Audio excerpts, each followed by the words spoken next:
those who make effort they have, but are not able to fulfill the right criteria. So how could we argue that this is against customary international law?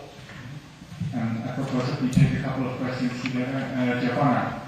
Well, I have a question for the mayor. Please use the mic because it's being recorded, I think, so also for future generations, your questions are interesting. My voice is so strong that probably I needed the microphone. The first question, most of the questions is a sort of trying to respond to answer to run an investigation, to try to propose some investigation, not just to go to the list of decision, of piece of legislation, national level. As far as dual nationality is concerned, if I can bring the Italian case, well, the acceptance of the dual nationality was due to two reasons. The first, I think, is quite common, and it is the fact that dual nationality is in a way forced, where it becomes a sort of obligation if you want married women to keep their own nationality and to transmit the nationality to their own children. So this was one of the main reasons. The second reason, as far as Italy was concerned, was the one that Randall was quoted. Italians brought by the families, the descendants of the Italians brought by the sect. But when this came into force, when this decision was voted, well, in theory, the Italian Constitution embodied the principle of equality of gender. But this principle was not applied to nationality. It was applied to vote, but not to nationality. This is quite strange. It was applied to nationality after the women movement. So this sort of dormant piece of constitution became alive and was used by the constitutional court only after the women movement. So I'm trying to see how the constitution works and how the constitutional court works, because we tend always to interpret the role of the constitutional court as a pro-civil rights attitude. This is not always. Sometimes they're against, and then they move only when they're forced to move. But at least this is a question. When they move, when the constitution becomes alive. The second question is for Randall. I probably am taking too much time. Yes, I can take too much time. So, Denism. So rights connected to the status of citizen. Well, I think that if we look at trends, this connection between nationality and rights is again becoming more strict, more tight than it used to be in the past. But there was a more interesting part, when you were quoting the link between status and identities and practice and virtues. I think that these are two sides of the same question, because if you look at nationality, you have the perception by the person who was naturalized. So I am a citizen formally. Do I feel as a citizen? The other is the majority perception of myself as a naturalized. And I consider a citizen even if I am naturalized. So I have two perceptions, the perception of the naturalized person itself and the way in which the naturalized person is perceived by the, let's say, former national. But I have a question that we can stop you. Okay, thank you. Maybe you can answer the point on the right to nationality. Yes, I have to figure out how to write this. Okay. Yeah, you're absolutely right. That one could say that it is principle of international law, that everybody has a right to a nationality, because it's not indicated to which nationality. In Latin America, or in the Americas in general, it is said one has a right to the nationality of the country of birth. The European Convention repeats the principle of Article 15 of the Universal Declaration of Human Rights. and tries to make it slightly more operational in Article 6 about the acquisition of nationality. But I mentioned already before that Article 6 is quite general. Now, one attempt to make it more concrete is elaborated in this new Convention 200 on the avoidance of statelessness in relation to state succession. And now in this new recommendation, the draft recommendation, we did again an attempt to make it more concrete. And it is important as well to stress that the first 9 or 10 recommendations have to do with the avoidance of statelessness, therefore precisely this point, and that there was a close collaboration between the Council of Europe at the one side and the UN High Commissioner for Refugees at the other side. The UN High Commissioner for Refugees is appointed by the General Assembly of the United Nations as a responsible institution for the Convention on the Reduction of Statelessness of 1961. Therefore, there is a certain tendency to develop more concrete rules which make this principle operational.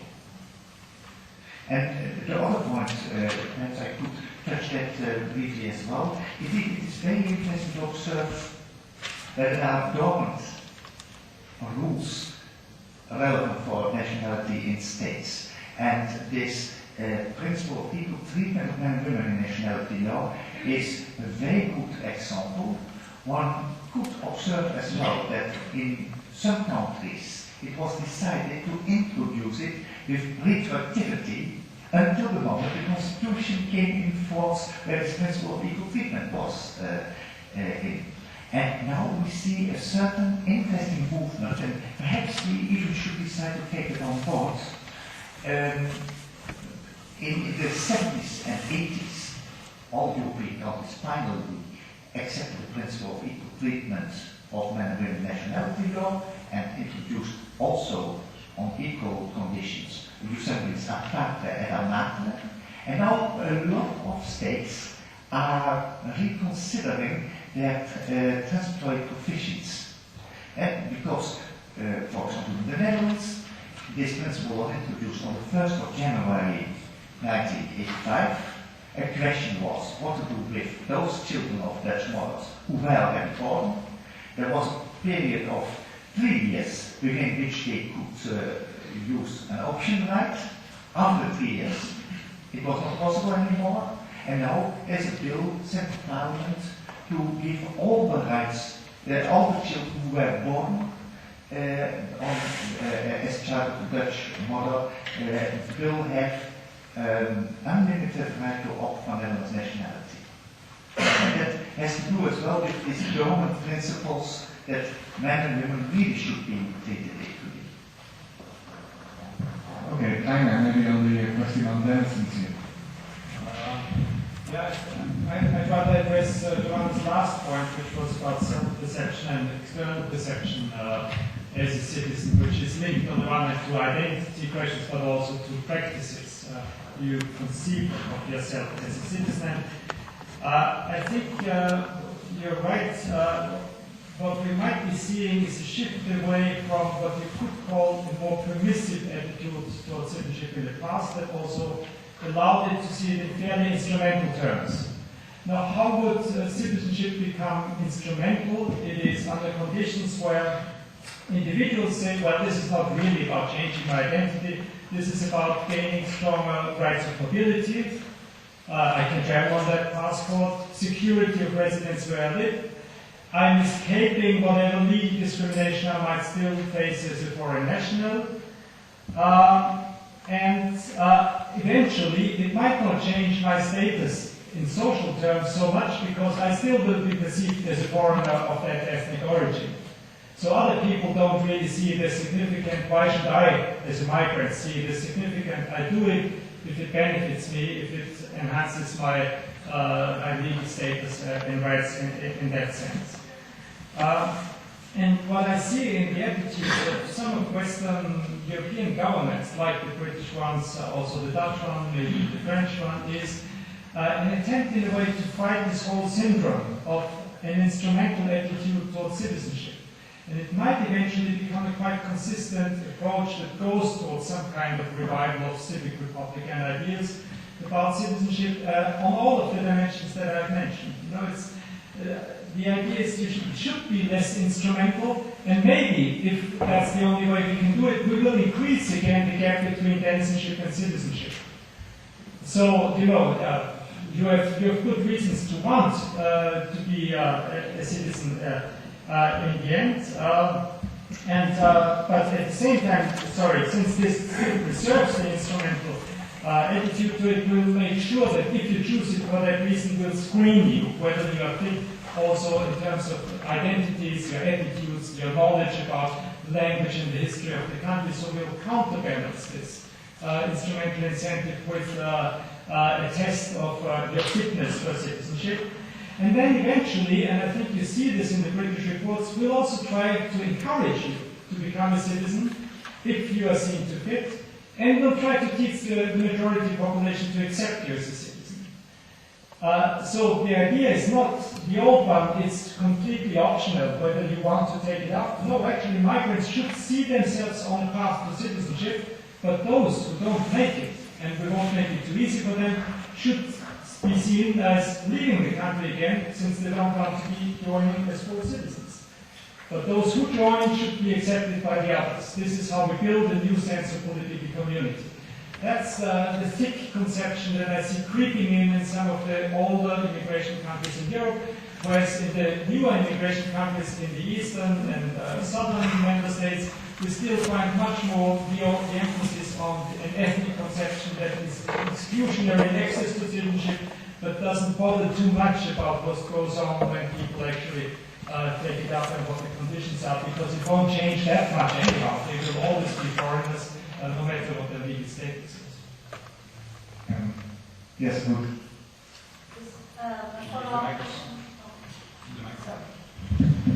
Follow-up question for Rainer and an organizational question about the Web Observatory.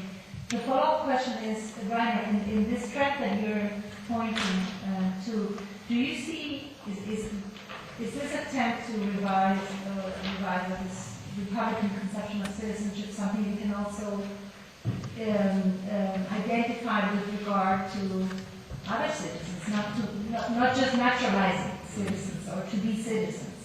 Or can we, are there double standards? So now, for those who want to become citizens, we're going to apply and request all these civic virtues, but for those who are born citizens, of course, are born citizens, so we don't do anything about that. So is this double standards or actually something more encompassing? And then on the Web Observatory, I was wondering, because in NATAC we did have a small part in which we were tracking the evolution of denizenship and the rights of permanent residents. Is that completely gone here, or because if so, I know it's ambitious enough as it is, but I think it's, to miss the opportunity to draw connections between whether countries are opening on the naturalization and access to citizenship while closing on the denizenship. I mean, it's just such a missed opportunity. Okay, I think a brief comment by Joe, and then we'll get the floor to Rainer. Then the model has some logistical points.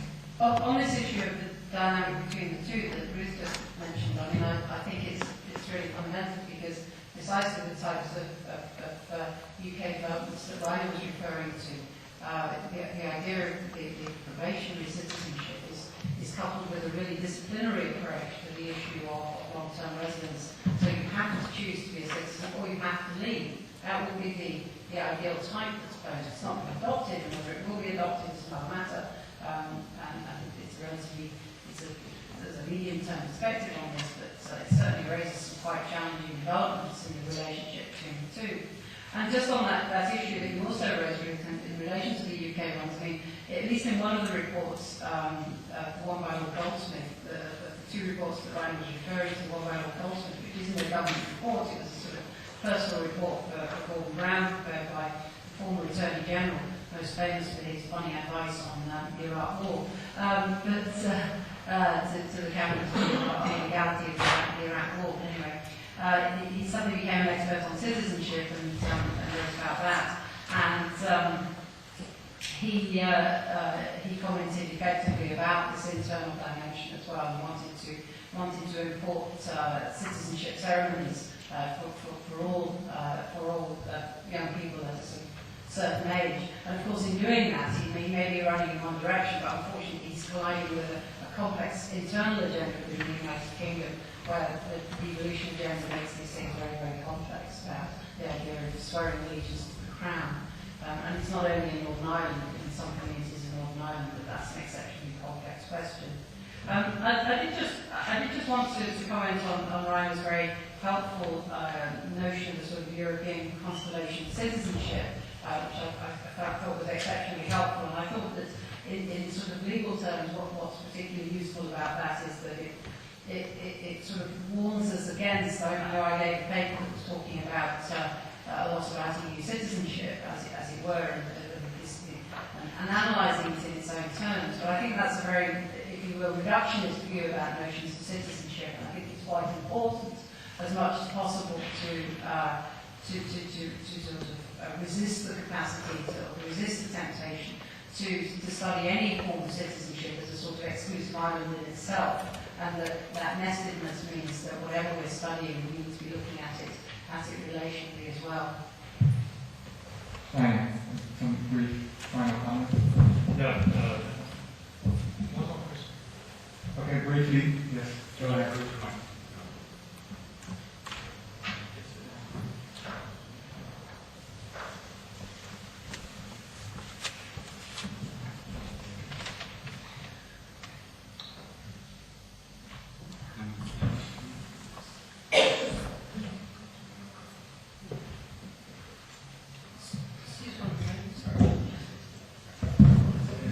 Can we think of circumstances so unique and exceptional which would necessitate or at least push the possibilities of granting European citizenship without being related to some state?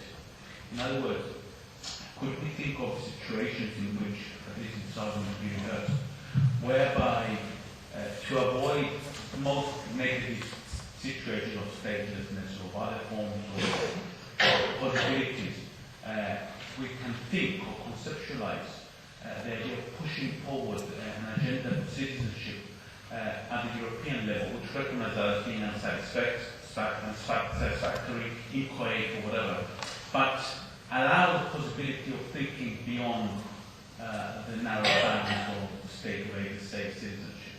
Or can we see trends emerging, like this conflict between Austria and the case you mentioned about Austria and Germany, or is it just going a little too far ahead about that? I suppose that question could have been answered by all the three of us, and maybe in different ways. It's one of the normative theories. Well, not just because that proposal to this extent had been on the table for quite a while already in the early 1990s. The European Migrants Forum suggested to give third country nationals direct access to union citizenship without asking them to naturalize first. There was some moderate support or debate in some committees in the European Parliament, the Economic and Social Committee, on this proposal, and people have different ideas about this. I tend to think that it might not be wise to cut the link between member state nationality and union citizenship, because otherwise you might lose the dynamic that can be created within the constellation that would also provide an argument for liberalizing the member state laws because they are linked to each other through union citizenship. But that's only one argument that could be made. You know, I can see on the other side how you could argue that maybe if you're faced with member states that are plainly completely unwilling to reform their nationality laws, then direct access to some kind of union citizenship might provide a substitute. However, I think the route taken by the Union in the end was to go for Europeanization of denizenship rather than citizenship. The directive of November 2003 on long-term resident third country nationals tried to do this, and it was again watered down through objections by the member states. But that's, I think, the more promising route in terms of realpolitik, if you want, in Europe. And that's maybe one of the reasons why we didn't include dentistry right now at this stage in the project. First of all, there are comprehensive comparative studies on this, and it's becoming more guided by the European Union anyhow, so there is a lot more documentation on the legal rights of third country nationals, and we do have still in our scientific advisory committee Kees Groenendijk, who was the author of reports on the harmonization of status of third country nationals. I think eventually, yes, that will have to be updated, and of course, if we can get funding and the people who are going to do this, we would like to look at the transposition of the directive in the various countries and how laws on foreign nationals still deviate and define different standards that are not exactly at this level of same conditions for access to citizenship in all of Europe. It would definitely fit the thematic scope of our observatory, but we need to start at the core and then expand towards these other elements. Okay, I thank the speakers, Joe, René, and Rainer, and give the floor to Benoit for some brief logistical comments, and then we'll have a break. But first, we'll listen to Benoit. Okay, well, talking about political theory, you probably know that this place was in part built and expanded because of the Medici family. That's why you have the Medici parallels here on top of this. So, and Lorenzo de' Medici, the Magnifico, the magnificent Lorenzo, used to have here his group of philosophers debating. I suggest we just go for a little walk. Actual changes that we see across Europe, we've discussed in the earlier part of the afternoon, the legal framework. We'll say actually a little bit with the legal framework, but we'll move from the international level to the national level. Right? What actually is the effect of some of these different frameworks on the national policies, right? And what can we say if we look across countries? What can we say substantially about how policies have changed? Actually, what we'll do is our time frame was more or less the 1980s until now, so a period of almost 30 years. And what we do is we look at 18 countries, actually the EU 15 plus Norway, Iceland, and Switzerland. The information that we use mainly constantly from, of course, the fabulous NATAC study, particularly the comparative chapters by Harold, but we added some information ourselves also on updating some of the developments in countries. I'll mention these in the passing, and particularly also on the three countries, of course, that were not included in NATAC, Norway, Iceland, and Switzerland. So we'll try to take these along, and then Andre will talk after me about the newer EU member states. So that's the division of the whole. And how can, if we generalize across countries, what can we say about this? And in the literature, of course, there has been quite an ongoing discussion, you would say, about what actually is the trend. And this question is not so easy to answer. Right? And actually, there are a couple of contrasting phenomena, and as you know from the literature, there is a big debate on to what extent there is actually a trend of, if there is a trend, it's mainly one of liberalization. Patrick Buijl and Randall Hansen are mainly, responsible for the liberalization thesis. Right? Many others have said that actually there is not so much liberalization. And this discussion, of course, is interesting because it's also linked between the empirical level to the theoretical level. Right? Many people, Buijl and Hansen as well, they have used this liberalization argument to say, well, people such as particularly Martin Brubaker, of course, that said that there would be classical differences between countries which go back to classic understandings, different understandings of nationhood. They're supposed to be long-lasting and supposed to be permanent. Right? Whereas what we see is actually change, and we see trends of liberalization. And hence, these classical explanations of differences between countries are not valid, and we may need some kind of more flexible, you could say, causal framework. People like Mark Howard have been working on that, indeed trying to go beyond some of these stereotypical explanations and try to come up with explanations such as immigration history, particularly the importance of populist art. Well, this paper that we give is is still focused at the descriptive level. Right? What is actually the trend? But you will see that there are quite a number of different aspects to these trends. So that's the basic question. What is the trend across European countries over the last 20, 30 years? If so, is there a trend? And if so, what is the trend? And then you could say there are a number of in the paper what we do is we start with a more broader, first two broader trends. Right? And there are actually two trends as we signal them. The first one is one of instrumentalization. Okay, this goes back to the 1980s, where indeed citizenship policies, which of course regulate the acquisition and loss of citizenship, became seen as an instrument to integrate immigrants into host societies. Right? And this, of course, was something new, you could say. It was nowadays citizenship policies are seen as, you could say, a part of immigration and particularly also integration policies. So this, I think, before the 1980s was not necessarily the case. Right? There are a number of characteristics to this process, particularly that it's rather elite driven. Right? It's a top-down process, I would say, from the 1980s. The substantial effect of this has been mainly one of liberalization. But of course, Rainer already discussed this a little bit. What we see is that this instrumentalization actually is continuing, and now it's turned upside down, you could say, from a liberalizing effect to a restrictive effect. Right? Particularly with, you could say, the thickening up of understandings of identity. So we see that it is in principle the same idea of instrumentalization, but the substantial effect of it can differ across time. The second point or phenomenon that we observe is to some extent related, but also a little bit different. We think is one of the politicization. I think in fact this is a different, of course, trend. I think it's particularly one that's where citizenship, I think in the biggest part of the 20th century was not necessarily at the forefront of the political agenda, also not necessarily at the forefront of, at least not the political science agenda. Right? It was mainly the territory of specialized lawyers, and what we see is that in the 1990s and 2000s, political scientists also become interested in the concept of citizenship.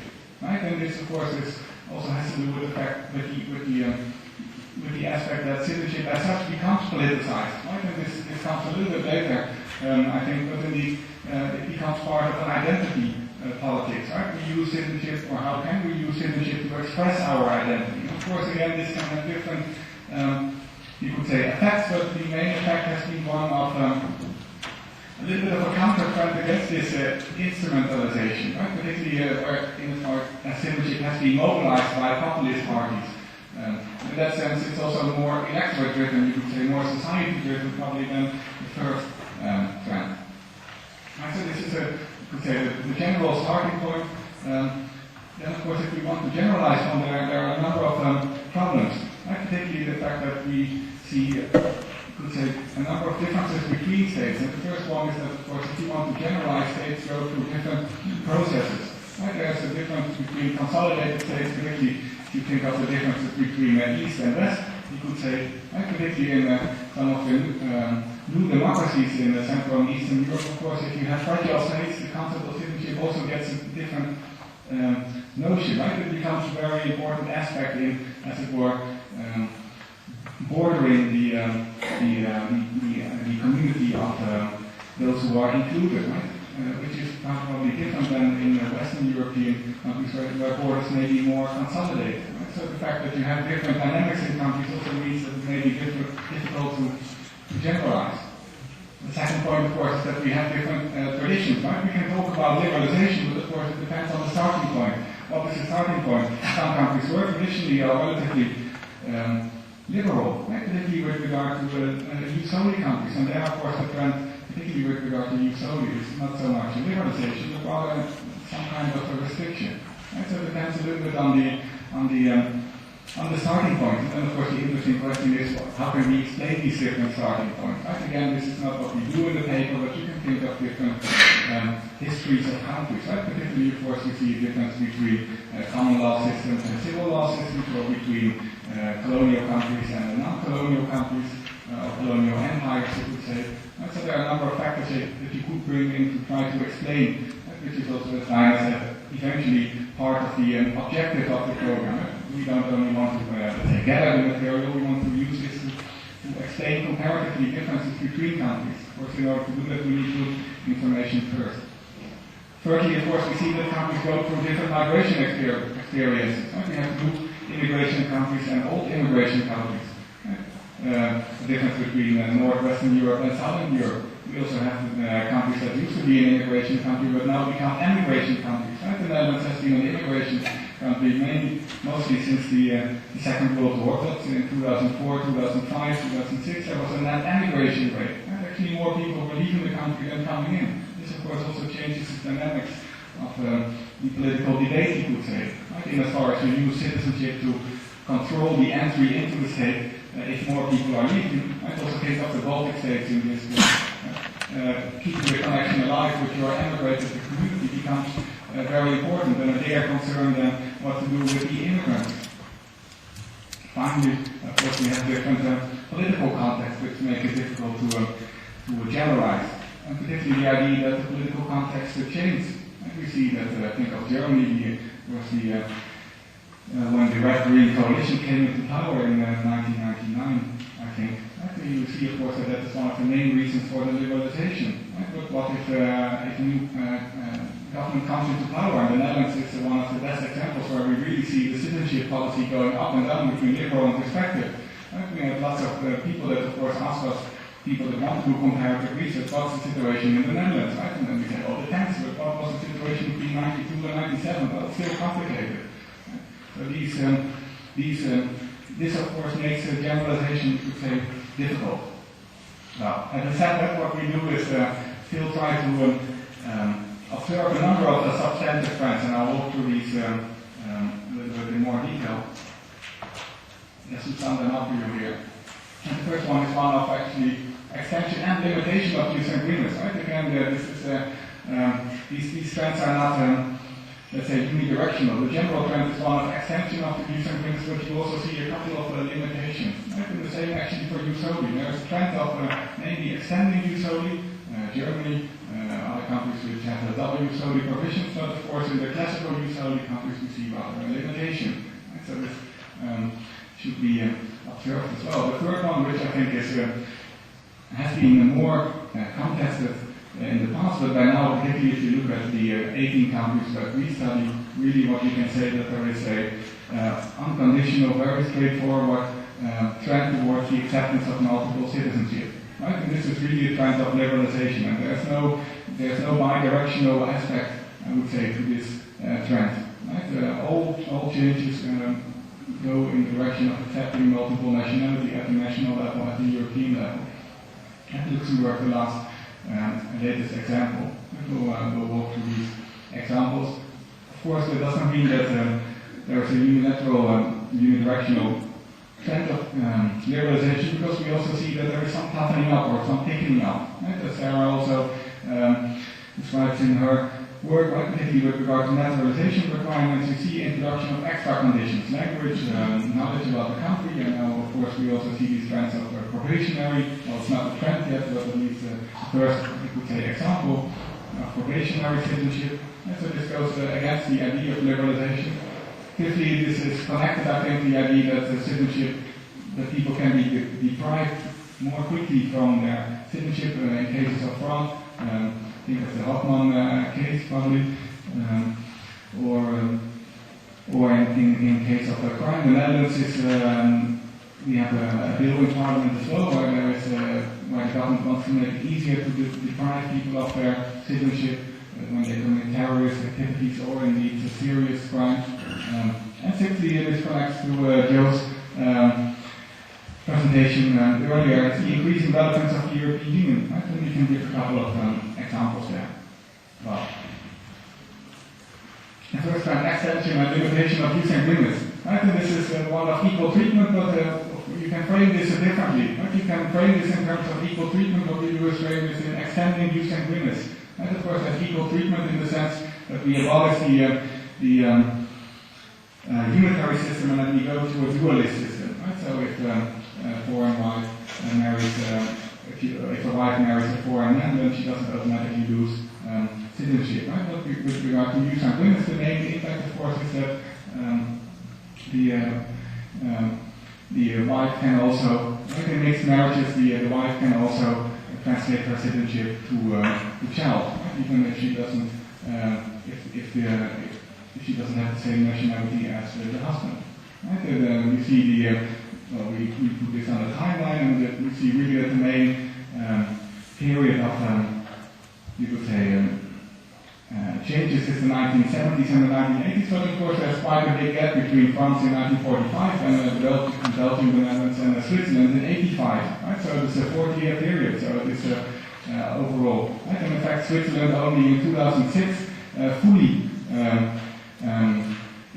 completed the EUCITAC Anate system, right? By making it possible for, let me say this precisely, for a woman to transmit the citizenship to her child in Switzerland if she obtains Swiss nationality by naturalization, right? Which was not possible before. Right? So only in 2006, so if you say that it's almost a 60-year period. Right? So it is important to see that this trend really is spread out over a long post-war period.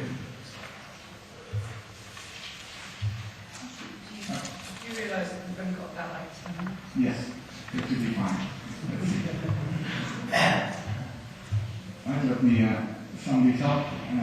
This extension and limitation of use and agreements, there are a couple of more things to say. In fact, it's not only equal treatment of the women, it's also equal treatment of men. Right? This is an important aspect to note, particularly with regard to biological fathers, children born out of wedlock. Right? In fact, Sweden is the interesting example where also the non-biological mother of a couple which gives birth to a child through artificial insemination, the non-biological mother in this case is treated in Swedish law as the father, as it were. Right? So using Greenis is also transmitted through the non-biological mother in this case. An interesting example, I think. Also extension to adopted children, and of course, particularly with regard to Southern European countries, extension to immigrants, right? Facilitation of reacquisition. But it's not only extension, it's also limitation, particularly, you could say this is the other side of the coin of the next trend that we come to, extension of jus soli. Right? Territory becomes more important, and the result of that also some countries in fact limit the extension of the use of jus sanguinis to the first generation immigrants born abroad. Right? Particularly Belgium and Germany, in fact. Right? So this is an important other side of the coin. Right? And these solely trends, right? Overall we see an extension of the jus soli principle, but there's also a restriction, right? UK and Ireland, particularly, it's bound to residence, it's no longer unconditional, but it's bound to residence of the parents. Right? So it's being restricted.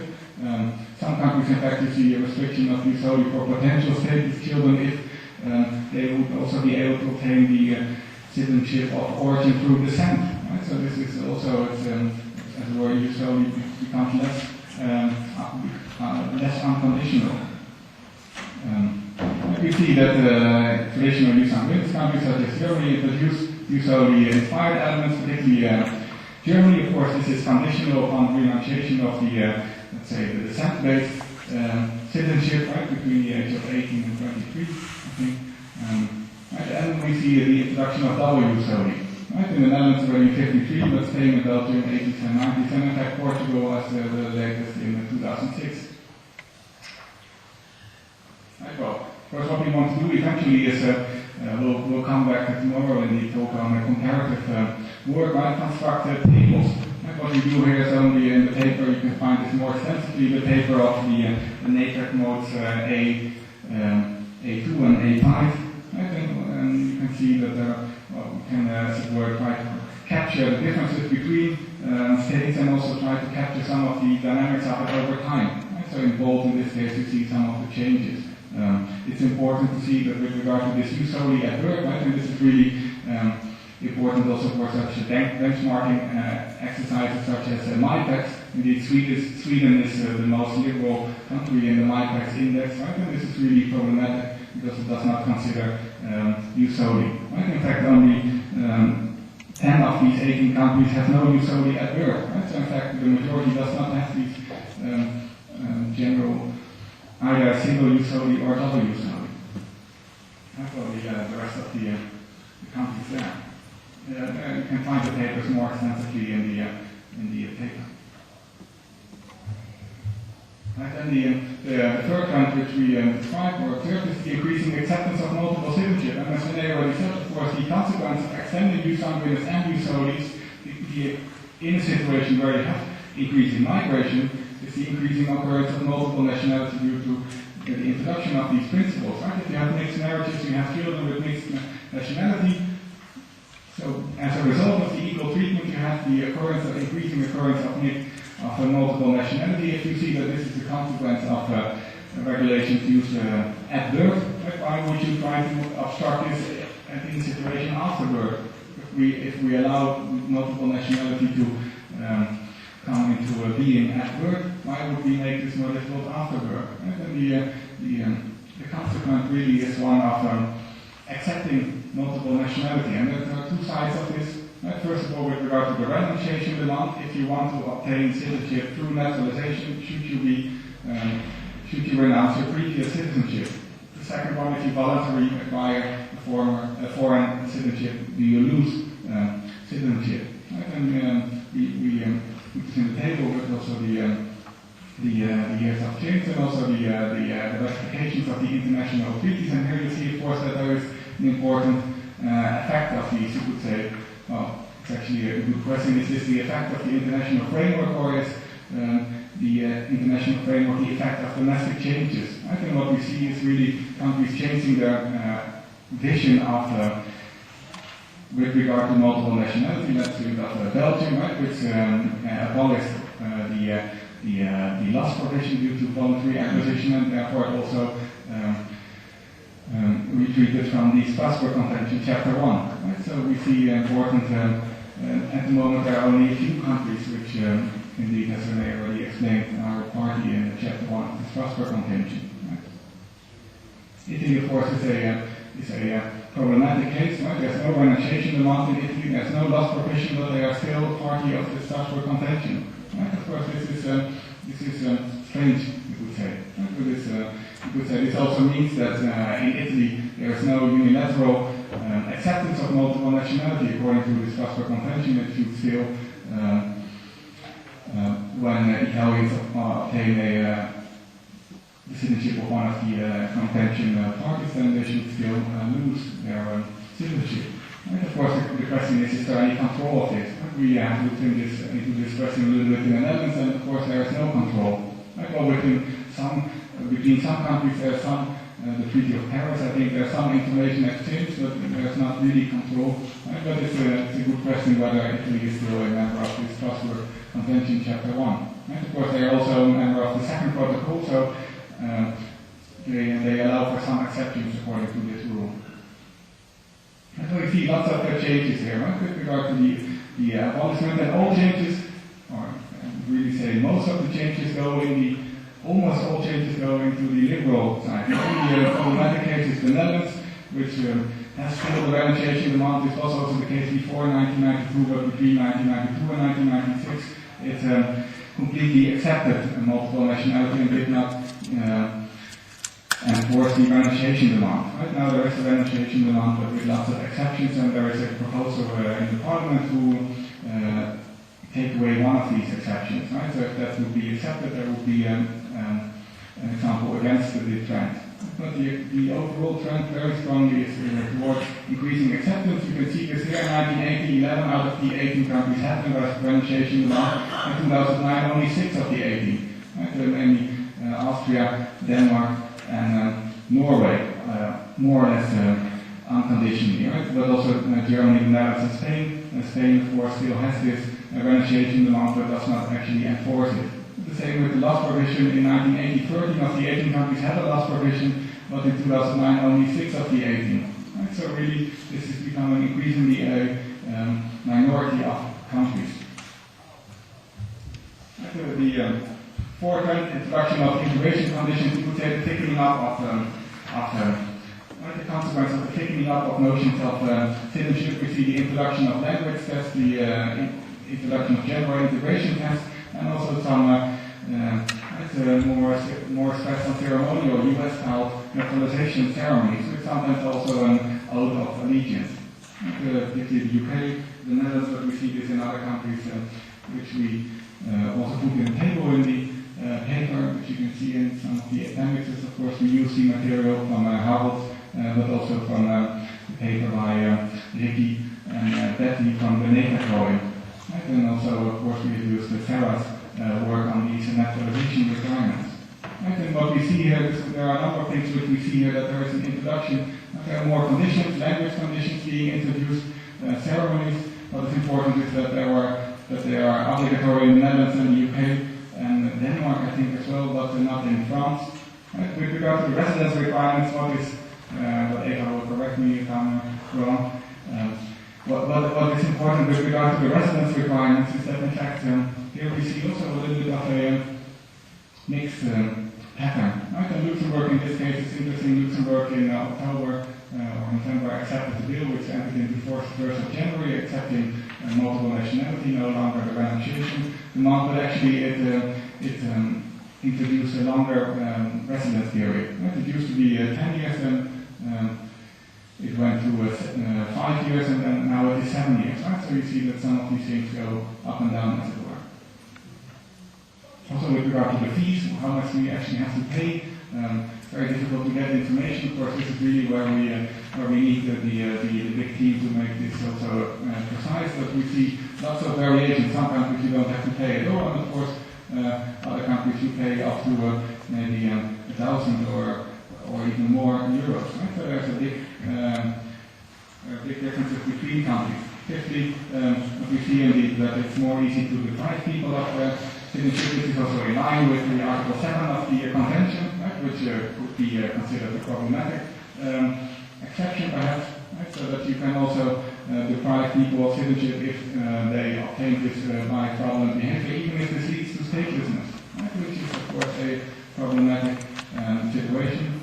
And we see that indeed, as a result of, you could say, the anti-terrorist agenda, we see that this also becomes part of the citizenship regulation. Right? In the Netherlands as well, this new proposal